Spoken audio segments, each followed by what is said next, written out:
DM साहब को क्या पता है? जी, मैं डीएम साहब के पास अपनी फरियाद लेकर के आई हूँ कि रोज प्रतिदिन मुझे मानसिक रूप से टार्चर किया जा रहा है। मेरे परिवार के खिलाफ में षड्यंत्र रचा जा रहा है, मेरे खिलाफ में षड्यंत्र रचा जा रहा है।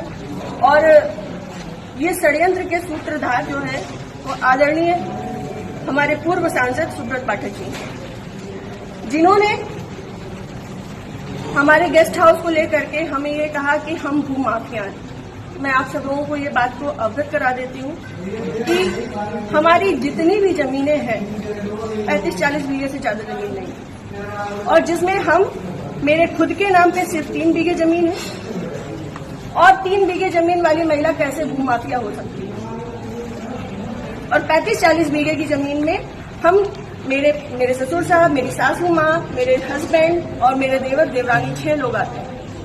इतनी सी जमीन में कैसे लोग भूमाफिया हो जाते हैं?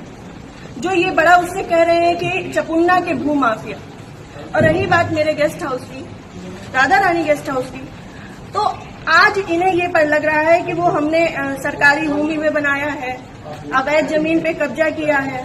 तब क्यों नहीं लग रहा था जब 5 साल से उसी में दावतें खा रहे थे, भारतीय जनता पार्टी की मीटिंगें कर रहे थे, हमारा पैसा खर्च करवा रहे थे, रोज मीटिंगें हो रही थी, तब क्यों नहीं ये आपको लगा था? आप पूर्व सांसद के ऊपर एक आरोप लगा रहे हैं। बिल्कुल, आप भी बीजेपी के कार्यकर्ता? मैं बीजेपी की कार्यकर्ता हूँ और बीजेपी में ही काम करती हूँ शुरू से लेके लास्ट तक। जब तक मेरा जीवन मुझे अलाउ करेगा, जब तक ये कन्नौज के नेता मुझे सहज भारतीय जनता पार्टी में रहने देंगे, तब तक मैं भारतीय जनता पार्टी की ही सदस्य हूँ।